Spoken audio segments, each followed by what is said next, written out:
value do you feel like you and this team got out of the playoff experience, and what did it to you reveal that you guys need in the future? Yeah. Like we talked about in our locker room after. There are moments in sports that stop everything. Moments where you put your phone down, lean forward, and think, wait, did that really just happen? And what we're about to break down for you today is absolutely one of those moments. Because when the WNBA commissioner walked into that room and made it official, Raven Johnson is in, the entire league felt the shift. Fans felt it. Players felt it. And yes, Caitlin Clark felt it, too. But here's the thing. What most people caught on the surface was just the announcement itself. What they completely missed was everything happening underneath it. The conversations, the tension, and the very specific reaction from the most talked-about player in women's basketball right now. So we're going to break all of it down for you. Every layer, every detail, every reaction. And because this story is much bigger than one press release and far bigger than one player, this is really about the future of the WNBA and whether or not the league is finally prepared to match the historic moment it's been handed. Let's go back to the very beginning, because you need to understand the full timeline to truly appreciate just how seismic this situation actually is. Caitlin Clark did not simply show up to the WNBA and become popular. She arrived and fundamentally rewired the entire women's basketball ecosystem. The numbers don't lie. Attendance, music, records, television ratings, jersey sales, social media engagement. Every single metric that matters when you're operating a professional sports league went vertical the instant Clark walked through that door. That is not hype. That is documented, verifiable, undeniable fact. And with that level of influence comes something every league front office simultaneously dreams about and quietly panics over. Pressure. Pressure to build around her. Pressure to surround her with the right supporting cast. Pressure to make the product worthy of the massive audience she personally brought in. And for a while, everyone was watching very carefully to see whether the commissioner and the league office were going to rise to the occasion or fumble it completely. Now let's talk about Raven Johnson. Because if you haven't been paying close attention, you might seriously be sleeping on just how good this young woman really is. Raven Johnson is a competitor. She's scrappy. She's sharp. She plays with an edge that makes her teammates sharper and makes opponents visibly uncomfortable. She's the kind of player coaches talk about in hushed, deeply appreciative tones. The glue player, the connector, the one who doesn't show up in the box score the way a superstar does, but whose presence on the floor completely changes the entire dynamic of a game. When you watch her play, music, you understand immediately why the talent evaluators inside this league have been paying such close attention. She reads the game differently. Music. She communicates differently. She competes differently. And the decision to bring her in to make her a real part of this picture is one that carries genuine and serious strategic weight. So when the commissioner made that announcement, the question that instantly lit up every feed, every comment section, every group chat in the WNBA world was exactly the same. How does Caitlin Clark feel about this? And I want to be very precise here, because this is exactly where a lot of the narrative started spinning off in directions that were genuinely misleading. Some outlets ran hard with the angle that Clark was unhappy, that there was real friction, that this was some kind of power struggle or territorial moment unfolding. And look, I completely understand why that story is so tempting. Conflict drives clicks. Drama drives views. And placing two high-profile names in a headline together while implying tension is quite literally the oldest trick in the entire sports media playbook. But that is not what actually happened. And that is precisely what we're here to get into. Let me paint you the real picture of what was going on behind the scenes. Sources close to the situation, people who are genuinely in these rooms, music, actually participating in these conversations, paint a dramatically different image than the one the drama-hungry corner of the internet was aggressively pushing. Clark, by every single account, is a player who deeply understands team building. Music. She grew up seriously studying this game. She watched dynasties get carefully built and watched dynasties spectacularly collapse. She knows that individual brilliance without a cohesive unit surrounding it is ultimately a dead end. She's spoken about it publicly and repeatedly. Her commitment to winning, not just scoring, not just being featured, but actually winning games, is the foundational fact of who she is as a competitor. So the idea that she would carry some kind of negative reaction to a player like Raven Johnson being added to the roster simply doesn't hold up when you actually understand what she values. Here's what makes far more sense, and here's what the real story looks like once you peel back all the noise. Clark's explosion, and yes, music, people use that exact word, and yes, we are absolutely going to talk about precisely what it means, was not anger. It was energy. It was that very specific, deeply intense competitive fire that only elite athletes carry when they genuinely feel the full weight of the stakes. Think about how Jordan responded to roster moves. Think about how LeBron engages whenever the front office makes a significant decision.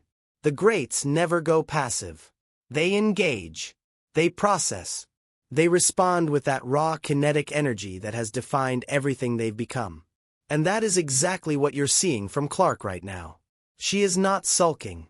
She is not threatened. She is completely locked in. And that changes everything about how we should be reading this entire situation. Now let's talk seriously about the commissioner's move here, because it genuinely deserves deep analytical attention. Running a professional sports league in 2025 is not simply about basketball. It's about narratives. It's about storylines. It's about giving fans compelling reasons to tune in week after week, to follow players across every platform, and to care about outcomes in ways that go far beyond the final score on the board. The commissioner, by adding Raven Johnson into this specific mix, has done something extremely deliberate. She has created an entirely new layer to the story.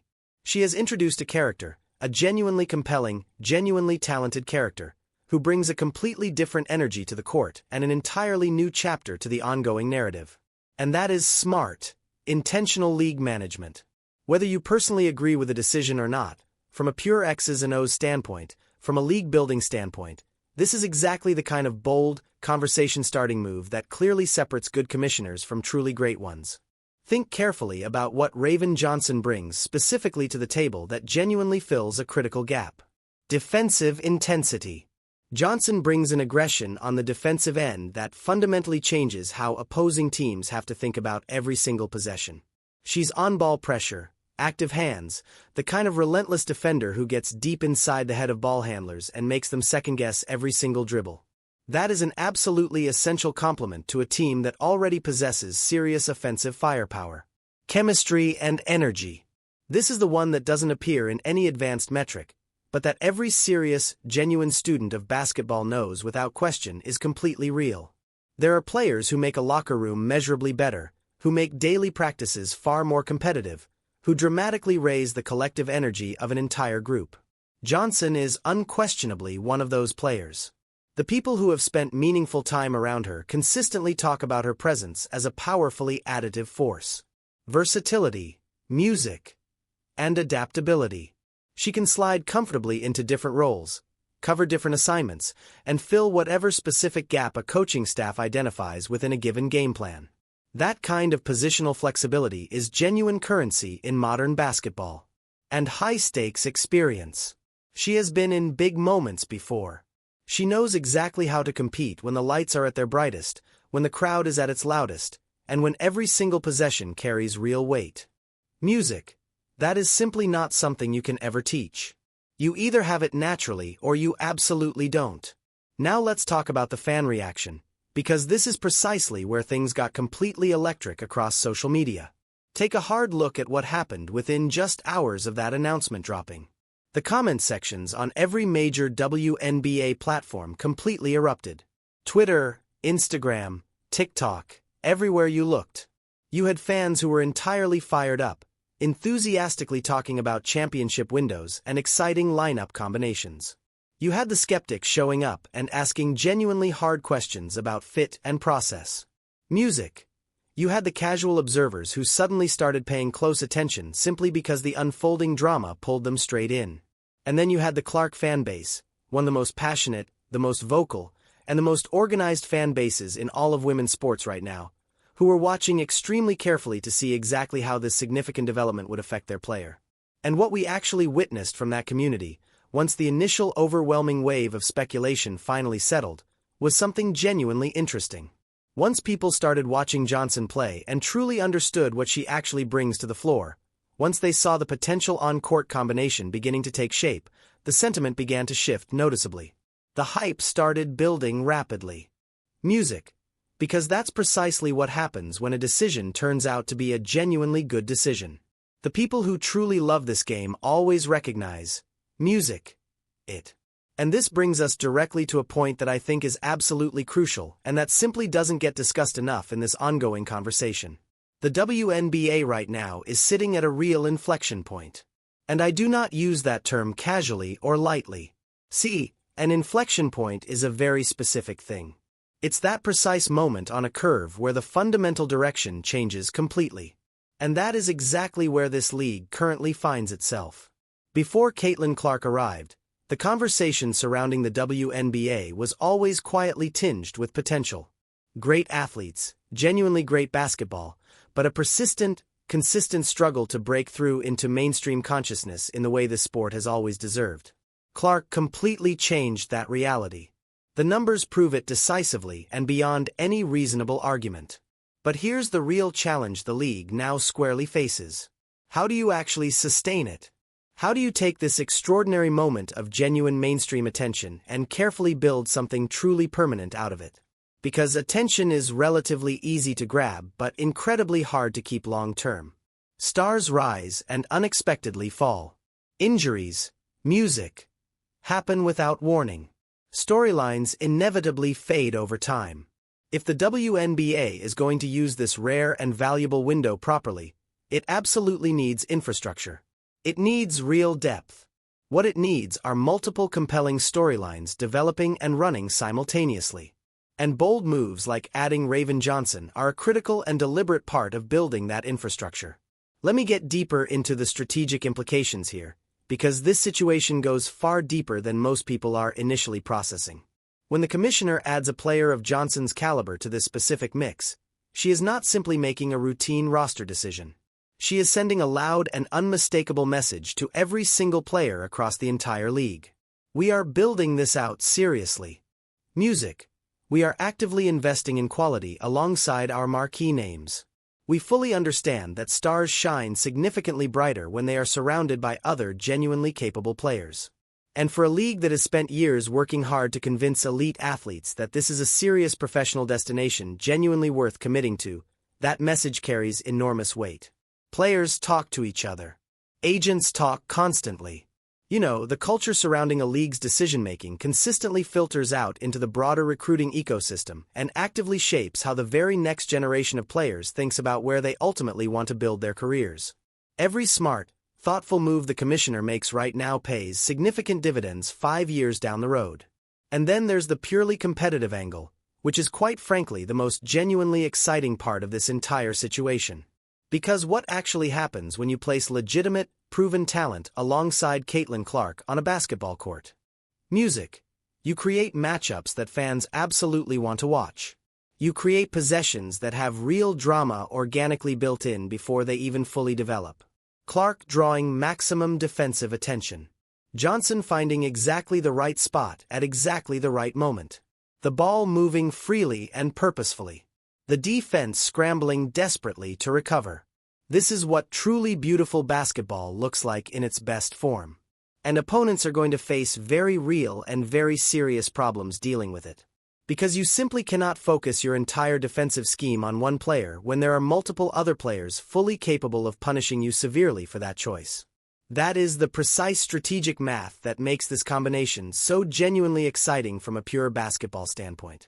And that mounting excitement is absolutely real. You can already feel it building powerfully all around this situation. Now I want to directly address the takes that I believe are fundamentally and completely missing the entire point. Some people have carelessly framed this as some kind of zero-sum situation. That Johnson's gain is automatically Clark's loss. That adding another talented and capable player somehow diminishes what Clark uniquely brings or dangerously dilutes her spotlight.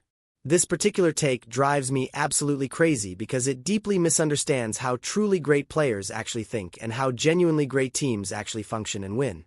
Clark is not internally competing for attention within her own organization. She is competing relentlessly to win championships.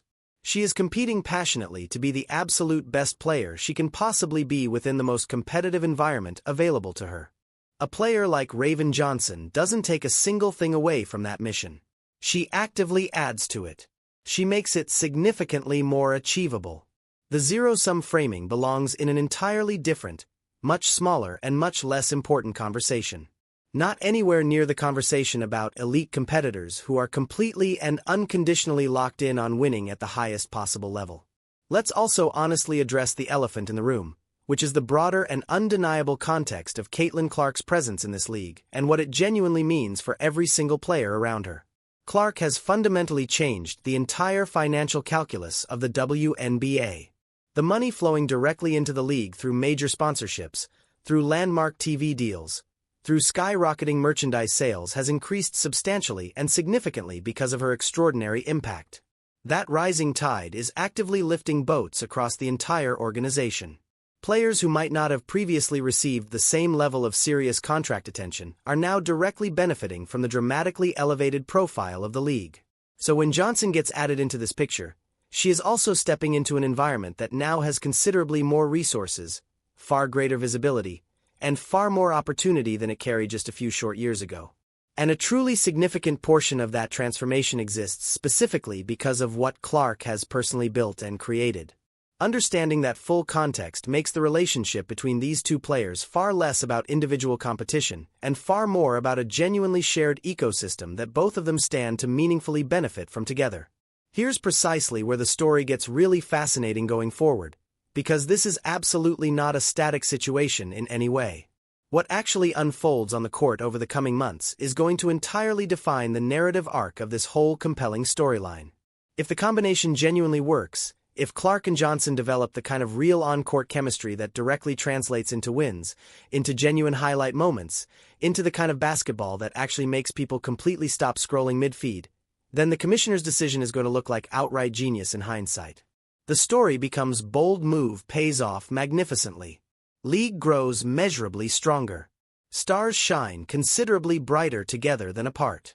And the powerful ripple effects of that particular storyline could accelerate the WNBA's sustained growth in ways that even the most optimistic and ambitious projections out there haven't yet fully accounted for. The alternative scenario, where things simply don't click as expected, where the fit turns out awkward and uncomfortable, where the actual results fail to match the enormous promise, is absolutely a story too. And it's one that every critic of this move will be standing fully ready to amplify as loudly as humanly possible. But betting against genuine talent has rarely aged well for anyone, and the talent level present in this specific situation is genuinely and undeniably high on both sides of this equation. And let me tell you precisely what I'm personally watching for, because these are the specific indicators that will clearly reveal which direction this story ultimately moves. First, pay very close attention to the early chemistry developing on the court.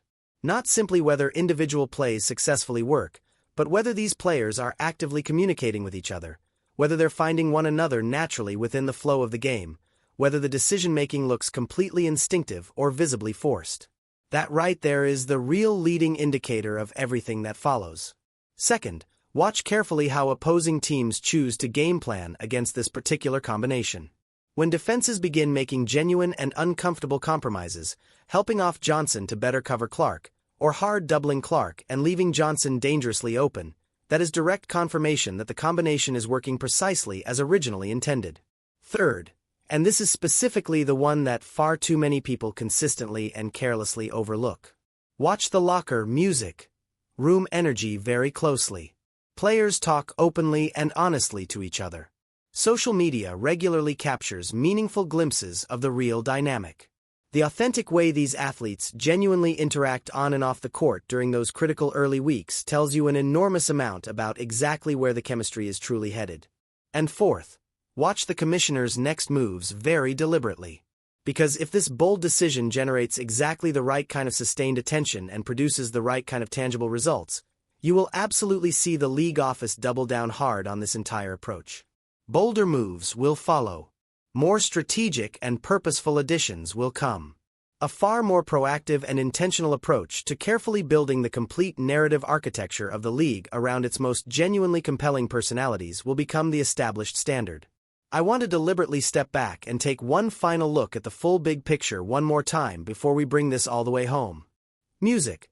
Because the story of Caitlin Clark and Raven Johnson and the commissioner's carefully calculated decision is really, at its deepest level, a story about what authentically happens when a women's sports league gets completely and genuinely serious about building something truly lasting and meaningful. The WNBA currently has the most compelling and magnetic athlete it may have ever possessed in terms of real mainstream crossover appeal. And it now has a commissioner making bold, decisive moves that clearly and loudly say, "We are not simply going to ride this wave and hope for the best, we are going to build deliberately and purposefully with it. We are going to surround our marquee names with real, meaningful, high-quality talent around our